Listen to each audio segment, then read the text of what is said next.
30 मे पासून मुंबईमध्ये 5% पाणी कपात करण्यात येणार आहे आणि 5 जून पासून 10% पाणी कपात करण्यात येणार आहे। जलाशयामधील पाणीसाठा घटलेला आहे आणि त्यामुळे ही खबरदारी घेण्यात येते।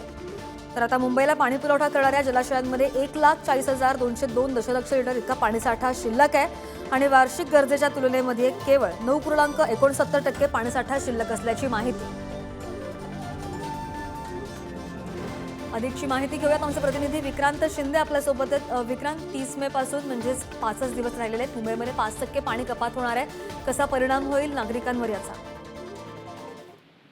श्रद्धा, तुम्ही जसं म्हणालात 30 मे पासून म्हणजे अगदी 5 दिवसातच मुंबईमध्ये पाणी कपात जी आहे त्या पाणी कपातीला सुरुवात होईल। 30 मे पासून खरं तर 5% आणि त्यानंतर 5 जून पासून 10% इतकं पाणी कपात केलं जाणार आहे। तुम्ही जसं प्रश्न विचारलात की मुंबईकरांवर नेमका काय परिणाम होईल, खरं तर हे 5% आणि 10% हे आकडे जरी लहान वाटत असले तरी मुंबईमध्ये ज्या वस्त्या आहेत किंवा ज्या चाळी आहेत त्या चाळींमध्ये मुळातच पाणी पुरत नाही असं नागरिकांचा हा सततचं म्हणणं असतं आणि त्यात पुन्हा पाणी कपात म्हटल्यावर पाण्याचा प्रश्न हा मोठ्या प्रमाणावर नागरिकांना भेडसावणार हे मात्र निश्चित आहे। तुम्ही जी आकडेवारी सांगितली त्यानुसार जवळपास 9.69% इतक्यात वार्षिक गरजेच्या तुलनेत केवळ इतकंच पाणी हे सध्या मुंबईला पाणी पुरवठा करणाऱ्या जलाशयांमध्ये शिल्लक आहे आणि त्याच पार्श्वभूमीवर खबरदारीचा उपाय म्हणून महानगरपालिकेने हा निर्णय घेतलाय।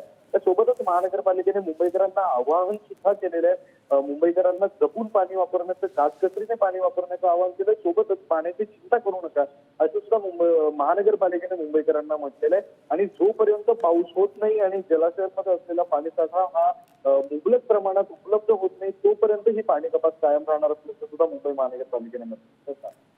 नक्कीच विक्रांत, धन्यवाद दिलेल्या सगळ्या सविस्तर माहितीसाठी।